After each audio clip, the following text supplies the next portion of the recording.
ప్రేక్షకులకి నమస్కారం. గోపురానికి స్వాగతం.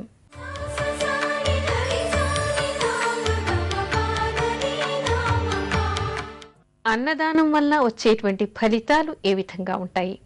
మన భారతీయ సంస్కృతిలో చెప్పే ముఖ్యమైనటువంటి విషయం ఏంటంటే అన్ని దానాల కంటే అన్నదానం గొప్పది అని. ఎందుకు? అన్నం ప్రాణాధారమైనటువంటిది. సర్వ రోగాల కంటే పెద్ద రోగం, ప్రాముఖ్యమైనటువంటి రోగం ఆకలి రోగం.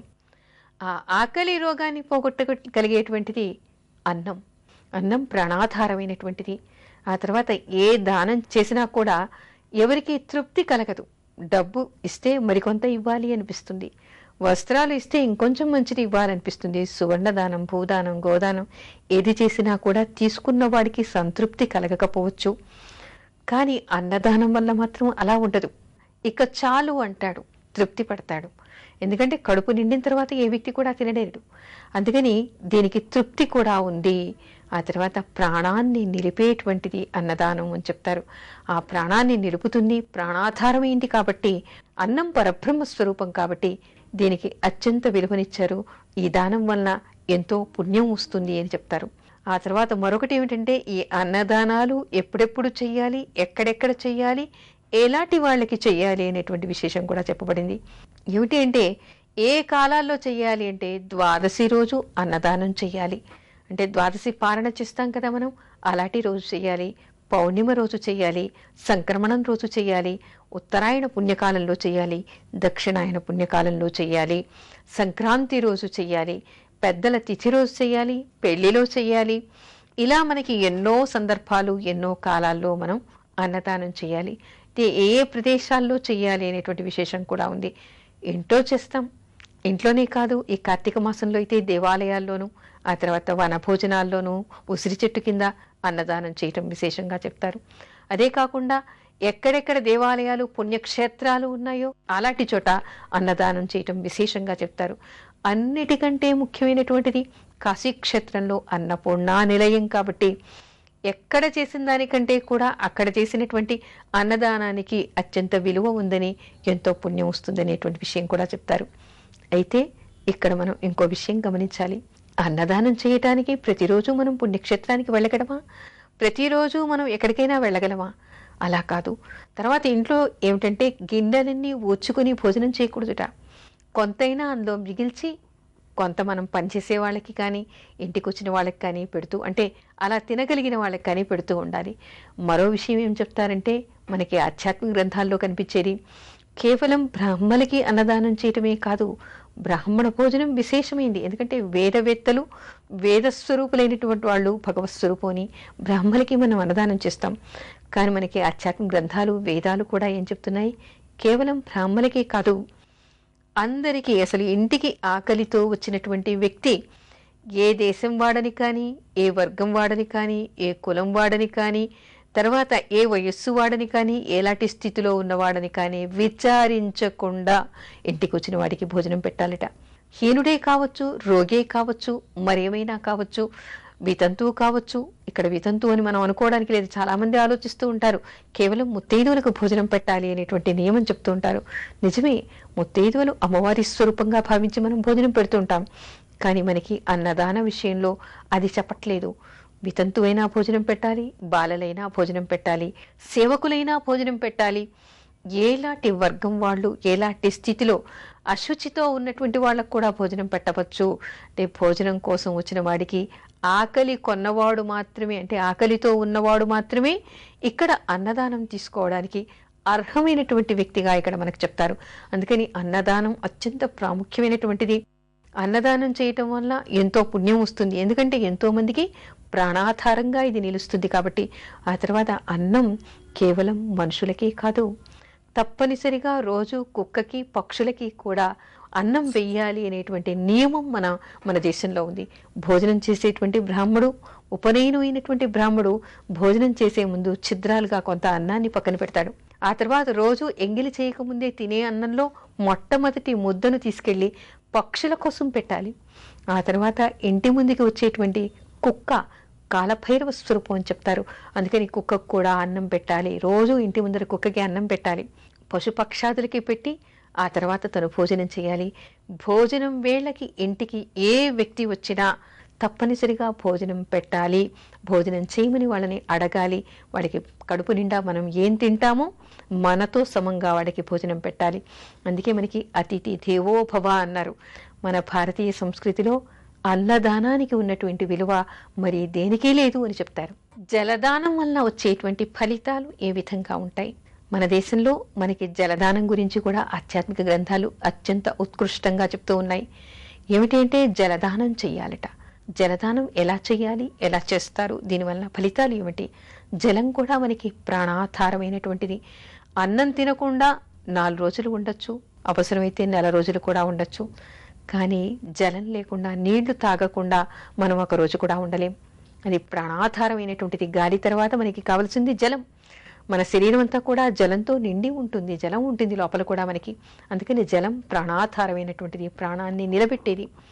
దప్పిక కొన్నవాడికి నీళ్ళు ఇవ్వాలి. అందుకని మన సంప్రదాయంలో ఏమిటి, ఇంటికి ఎవరైనా వచ్చారు అంటే కాసిని మంచినీళ్లు గ్లాస్తో తెచ్చి బాగున్నారా అని వాళ్ళని కూర్చోబెట్టి నీళ్లు ఇవ్వడం మన సాంప్రదాయం. అంటే అది జలదానం అని కాదు, అది మన సాంప్రదాయం. అయితే ఇక్కడ మనకి ఆధ్యాత్మిక గ్రంథాలు చెప్పేటువంటి విశేషాలు చాలా కనపడతాయి. ఏమిటి అంటే ఎవరు జలదానం చేస్తారో వాళ్ళకి ఎంతో పుణ్యం వస్తుందట. ఎలాంటి పుణ్యం వస్తుంది? ఆకలి కొన్నవాడు, దప్పిక కొన్నవాడికి, ఎండలో వచ్చిన వాడికి నీళ్లు ఇవ్వటం వల్ల సహస్ర గోదానాలు చేసినటువంటి ఫలితం వస్తుందిట. అందుకని ఎండాకాలంలో చాలామంది చలివేంద్రాలు పెడుతూ ఉంటారు. తప్పనిసరిగా చలివేంద్రం పెట్టడం. చలివేంద్రం అంటే వీధి వీధిన చల్లగా కుండలో నీళ్లు, మంచినీళ్లు పెట్టి ఆ నీళ్లు వచ్చిపోయే దారిన వచ్చిపోయే వాళ్ళకి ఇవ్వటం అనేటువంటి నియమంగా వీళ్ళు పెట్టుకుంటారు. తర్వాత బావులు తవ్వించడం, చెరువులు తవ్వించడం ఇలాంటిది అత్యంత విశేషంగా చెప్తారు. సమస్త ప్రాణులు అంటే దేవతలు, పశుపక్షాదులు, నరులు అందరూ కూడా ఈ చెరువుల మీద మాత్రమే ఆధారపడి బతికేవాళ్ళు. అంటే ఇంతమందికి ఆధారమైనటువంటివి ఈ చెరువులు, బావులు. ఎవరు చెరువును తవ్విస్తారో, ఎవరు బావిని తవ్విస్తారో వాళ్ళందరికీ కూడా ఎంతో పుణ్యం వస్తుందని, వాళ్ళ వంశంలో కష్టం అంటే తీరని కష్టం అంటూ ఎప్పుడూ రాదుట. అంటే అంత కష్టాలు ఎప్పుడు కూడా వాళ్ళ దగ్గరికి దరిచేరవు అనేటువంటిది మనకి ఆధ్యాత్మిక గ్రంథాలు చెప్తూ ఉన్నాయి. ఎవరు పుణ్యాత్ములు ఆ నీళ్లు తాగుతారో, ఎవరు దప్పికతో ఆ నీళ్లతో ప్రాణాన్ని నిలబెట్టుకుంటారో వాళ్ళందరూ చేసినటువంటి పుణ్యం కూడా ఈ చెరువు తవ్వించిన వాడికి పెడుతుందిట. మరో విషయం ఏం చెప్తారంటే మనకి కర్మ విపాకంలో ఎవరెవరు ఎలాంటి వస్తువులతో, ఏ అవయవంతో ఎలాంటి పాపాలు చేస్తారో అలాంటి రోగాలు వాళ్ళకి వస్తాయట మరుజన్మలో. అంటే ఇక్కడ ఏమిటి, జలాలను కలుషితం చేసిన వాళ్ళకి మహాపాపం వస్తుంది. అదే జలాలను పరిశుభ్రంగా పెట్టి ఎవరైతే జలదానం చేస్తారో వాళ్ళకి శరీరంలో ఉన్నటువంటి జల సంబంధమైనటువంటి రోగాలన్నీ కూడా పరిహరించబడతాయి. అలాంటి రోగాలన్నీ కూడా నివారణ చెందుతాయి. అంటే ఇక్కడ ఏమిటి, ఒక కిడ్నీ ప్రాబ్లం ఉందనుకోండి, మూత్రాశయం, ఆ తర్వాత వాపులు, శరీరంలో వాపులు వస్తూ ఉంటాయి, నీరు చేరుతూ ఉంటుంది. కొంతమందికి నీరే కరువైపోయి శరీరం అంతా కూడా ఉష్ణంతో నిండిపోయి ఉంటూ ఉంటుంది. ఇలాంటి వాళ్ళందరికీ కూడా ఆ జల సమస్యల వల్ల వచ్చేటువంటి వ్యాధులన్నీ కూడా నివారణ అయ్యేటువంటి అవకాశం వీళ్ళకి ఉంటుంది. అంటే పాప పరిహారం జరుగుతుంది. పూర్వజన్మలో ఏదో ఒక పాపం చేయటం వల్ల అలాంటి వ్యాధిని వాళ్ళు పడతారు. దానికి విరుగుడేమిటి, ఇలాంటి జలదానం, పరిశుద్ధమైనటువంటి జలదానం చేయటం. అందుకే మన సంస్కృతిలో ఇంటికి వచ్చిన ప్రతి వాళ్ళకి కూడా కూర్చోమని చెప్పి మంచినీళ్ళు కావాలని లోపలికి వెళ్ళి మంచినీళ్ళు తెచ్చేటువంటి సాంప్రదాయం మన ఇళ్లలో కనిపిస్తూ ఉంటుంది. అందుకని జలదానం చాలా మహిమాన్వితమైందని మనం చెప్పుకోవచ్చు.